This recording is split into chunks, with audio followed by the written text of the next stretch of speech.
Vous êtes-vous déjà demandé pourquoi les gens ressentent une attirance irrésistible pour certaines personnes? Pourquoi certaines relations nous touchent-elles instantanément, tandis que d'autres restent inaperçues? Selon Carl Jung, il n'y a que 2 raisons cachées derrière le fait de tomber amoureux, et ces raisons sont liées à des mécanismes psychologiques profonds dont vous ignorez peu, être l'existence.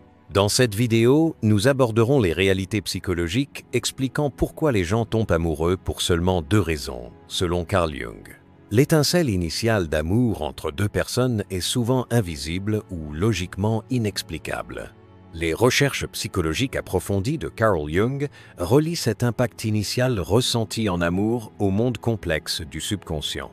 L'attraction profonde, que ce soit dans le visage, le regard ou le sourire d'une personne que nous rencontrons, peut s'expliquer au-delà de la simple apparence ou de l'attirance passagère par des réflexions subconscientes. La psyché humaine, même inconsciemment, est prête à reconnaître son propre vide intérieur, ses désirs refoulés et ses besoins cachés en présence d'une autre personne. Les enseignements de Carl Jung révèlent l'importance cruciale de ces réflexions subconscientes dans l'attirance initiale pour l'amour. Lorsqu'une personne découvre ses propres lacunes dans le regard d'autrui, ce processus inconscient de reconnaissance et d'acceptation pose les bases d'un lien affectif. Ce processus, qui va au-delà d'un intérêt superficiellement innocent, est en réalité une manifestation de l'effort de l'âme pour reconnaître ses propres reflets. Cette première étincelle d'amour est souvent liée à sa propre ombre psychologique. Carl Jung définit le concept d'ombre comme des aspects refoulés d'une personne, des sentiments qu'elle peine à accepter et des émotions qu'elle rejette inconsciemment. Ressentir une attirance soudaine pour quelqu'un est souvent la manifestation de cette ombre chez l'autre. Inconsciemment, une personne perçoit ses propres qualités manquantes ou cachées chez l'autre, et ce reflet crée un lien puissant dans le subconscient.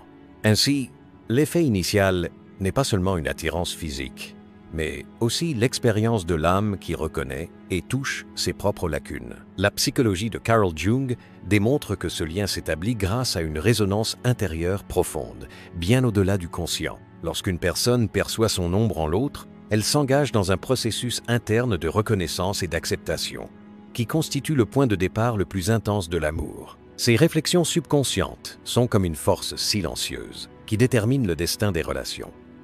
Chaque nouvelle rencontre peut réveiller dans le subconscient des émotions jusque-là refoulées ou méconnues. Comme le disait Carl Jung, l'esprit conscient ignore souvent ses déclencheurs, mais la psyché les reconnaît intuitivement dans sa quête de connaissance de soi et d'intégration. Les enseignements de Carl Jung interprètent cette interaction vécue dans l'amour comme la fusion de son propre monde intérieur avec celui d'autrui. Les traits perçus chez l'autre apparaissent souvent comme des représentations de défauts ou de désirs au sein de son propre subconscient. Du point de vue de Carl Jung, l'impact initial de l'amour est un jeu de réflexion se déployant dans le monde complexe et profond du subconscient. Ce jeu est à la fois fascinant et offre une exploration infinie des profondeurs de la psyché humaine. Cette première étincelle d'amour ouvre également la porte à notre monde intérieur. La psychologie de Carl Jung démontre qu'en reconnaissant ces reflets subconscients, les liens affectifs peuvent devenir plus sains et plus profonds.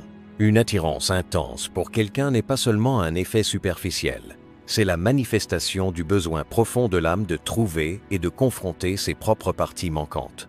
Lorsqu'une personne perçoit les parties manquantes de sa propre âme chez l'autre, cette expérience peut être à la fois captivante et transformatrice.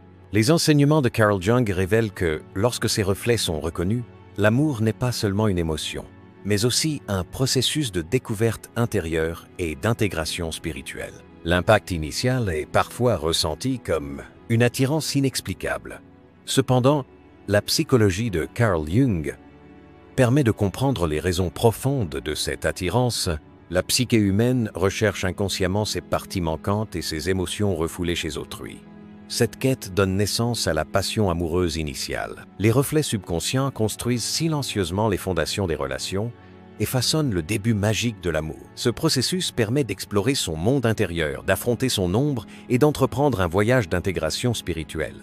Les enseignements de Carl Jung décrivent la première étincelle d'amour comme non seulement une émotion, mais aussi un voyage au plus profond de l'âme. Quels aspects de vous-même avez-vous pu observer chez d'autres personnes dans vos relations passées? Partagez cette prise de conscience dans les commentaires et commencez à explorer votre propre cheminement intérieur. La deuxième raison fondamentale de l'amour est le besoin de plénitude, profondément ancré dans l'âme. Selon les approches psychologiques de Carl Jung, Il existe toujours un manque dans le monde intérieur d'une personne, un vide inconsciemment refoulé ou un aspect insatisfait. Lorsqu'une rencontre possède des qualités capables de combler ce vide subconscient, une attirance se développe et les bases d'un lien émotionnel sont posées. Dans les enseignements de Carl Jung, l'amour n'est pas seulement une interaction physique ou mentale, c'est l'effort pour trouver les parties manquantes de l'âme chez l'autre et s'y intégrer. La quête de plénitude commence souvent par la découverte de ses propres besoins intérieurs chez l'autre. Inconsciemment, on commence à percevoir chez l'autre les aspects manquants ou refoulés de soi-même, ce qui ouvre la voie à la formation d'un lien fort dans le subconscient. Carl Jung décrit ce processus comme le cheminement de l'âme humaine vers sa propre plénitude et la reconnaissance de son ombre. Les traits perçus chez l'autre ne sont pas seulement des qualités admirables, mais aussi des miroirs reflétant ses propres défauts et besoins. Ces réflexions font émerger l'amour non pas par choix conscient, mais par attirance spirituelle. Dès qu'une personne reconnaît ses propres lacunes, elle éprouve un sentiment subconscient de plénitude. Et ce sentiment crée un lien émotionnel intense. Du point de vue de Carl Jung, la deuxième raison de l'amour est la reconnaissance des désirs et des besoins spirituels subconscients d'autrui. Ce besoin de plénitude se manifeste dans l'amour par l'admiration et l'attirance pour les qualités de l'autre. Même sans le reconnaître consciemment, on recherche quelqu'un qui comblera les aspects qui lui manquent. Les qualités perçues chez l'autre ne sont pas seulement des qualités extérieures, mais des éléments complémentaires nécessaires à l'âme. Les enseignements de Carl Jung démontrent que cette dimension de l'amour opère bien au-delà du conscient. La quête de plénitude est une opportunité de comprendre son monde intérieur et d'entrer dans un processus d'intégration. La deuxième raison de l'amour ne consiste pas à se retrouver en l'autre, mais aussi à reconnaître et à honorer ses propres lacunes spirituelles. Lorsqu'une personne reconnaît ce désir subconscient, les relations ne se résument pas à des liens romantiques, mais à un voyage de découverte et d'intégration spirituelle. La perspective de Carl Jung révèle comment le besoin d'accomplissement de l'amour joue un rôle central dans la maturation spirituelle et l'épanouissement personnel. Chaque trait de caractère observé chez l'autre est le reflet de parties manquantes. Et reconnaître ces reflets approfondit l'amour et lui donne du sens. La deuxième raison de l'amour soutient également la recherche d'équilibre intérieur. Carl Jung souligne que reconnaître les parties manquantes de l'âme et les combler détermine la qualité et l'intensité de l'amour. Même si une personne n'en est pas consciente, lorsqu'elle sent qu'elle comble ses lacunes spirituelles chez l'autre, le lien émotionnel se renforce naturellement. La quête d'accomplissement, force d'attraction opérant silencieusement dans le subconscient, donne de la profondeur et du sens à l'amour. Dans les enseignements de Carl Jung, ce processus n'est pas seulement une expérience individuelle, mais aussi le reflet de l'aspiration de l'âme à la plénitude. L'attirance ressentie chez l'autre exprime le besoin de l'âme de reconnaître et d'intégrer ses défauts. La psychologie de Carl Jung révèle que ce sentiment profond découle de besoins et de défauts inconscients. Lorsqu'une personne perçoit ses propres défauts spirituels chez l'autre, elle éprouve un sentiment d'épanouissement et d'intégration intérieure. Reconnaître ce sentiment démontre que l'amour n'est pas seulement une émotion, mais aussi un processus par lequel l'âme découvre et intègre ses propres parties manquantes. Les enseignements de Carl Jung expliquent comment la quête d'épanouissement façonne l'amour et comment chacun, consciemment ou inconsciemment, recherche ce besoin chez l'autre. La deuxième raison de l'amour, un voyage silencieux vers l'intégrité de l'âme, émerge différemment dans chaque relation, créant un lien profond. Lorsqu'une personne reconnaît cette dimension de l'amour, les relations cessent d'être simplement romantiques. Elles deviennent un voyage de découverte spirituelle et de transformation intérieure.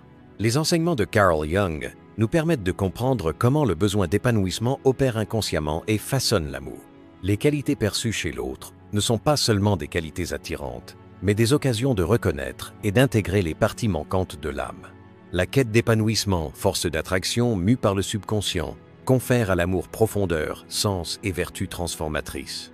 Selon Carl Jung, la deuxième raison d'être de l'amour est le cheminement de l'âme vers la reconnaissance et l'intégration de ses propres défauts. Ce cheminement est au cœur de la connexion émotionnelle et impacte profondément le monde intérieur de la personne. La troisième dimension, la plus profonde, de l'amour est façonnée par une connexion et une conscience authentique. Selon les enseignements de Carl Jung, l'attirance pour une autre personne n'est pas une simple impression superficielle ou le résultat de réflexions subconscientes. La véritable connexion naît lorsqu'une personne comprend son monde intérieur et prend conscience de la véritable nature de l'autre. La psyché humaine est initialement attirée par une autre personne par des réflexions subconscientes et un besoin de complétude. Cependant, lorsque cette attirance est entretenue sans conscience ni évaluation consciente, elle ne peut devenir qu'une excitation ou une illusion temporaire. Selon Carl Jung, l'amour trouve son véritable sens au-delà de ces deux facteurs, au plus profond de la psyché, grâce à la compréhension mutuelle et à la conscience. Lorsqu'une personne réalise que l'autre n'est pas un simple reflet qui comble ses propres lacunes, la nature de la connexion change radicalement et un processus de maturité s'engage dans la relation. La véritable connexion se renforce par la reconnaissance et l'évaluation de ses points d'attraction subconscients. Carl Jung affirme que la psyché humaine affronte sa propre ombre au cours de ce processus de prise de conscience et transfère l'impact initial des relations au niveau conscient.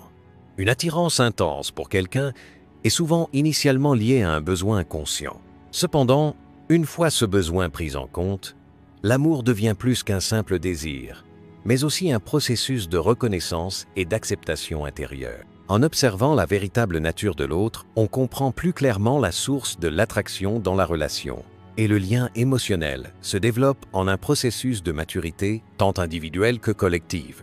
Les enseignements de Carl Jung démontrent que la véritable connexion naît de la conscience, et que cette conscience constitue le fondement de la pérennité de l'amour. La conscience est la clé pour distinguer les illusions et les délires amoureux. Carl Jung affirmait que l'on tombe souvent amoureux par projection inconsciente et par besoin d'épanouissement spirituel. Par conséquent, l'attirance ressentie pour l'autre doit être comprise comme le reflet des besoins de l'âme. Cependant, une véritable connexion exige de dépasser ces projections et d'aller à la rencontre de l'humanité entière de l'autre. Lorsqu'on réalise que l'autre n'est pas une simple figure qui comble nos lacunes, le sens de l'amour s'approfondit et le lien émotionnel devient le fruit d'un choix conscient. Selon Carl Jung, la conscience sert de passerelle vers la compréhension de la véritable nature de l'amour.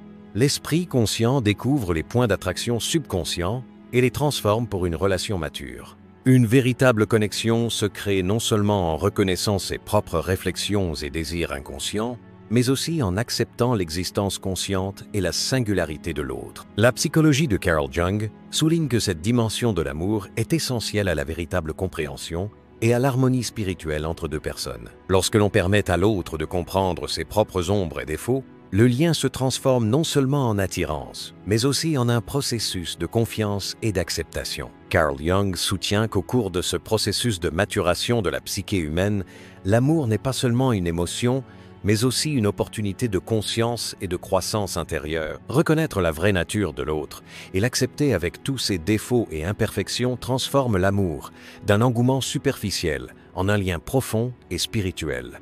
Grâce à la conscience, on peut expérimenter une véritable harmonie et un équilibre émotionnel dans les relations.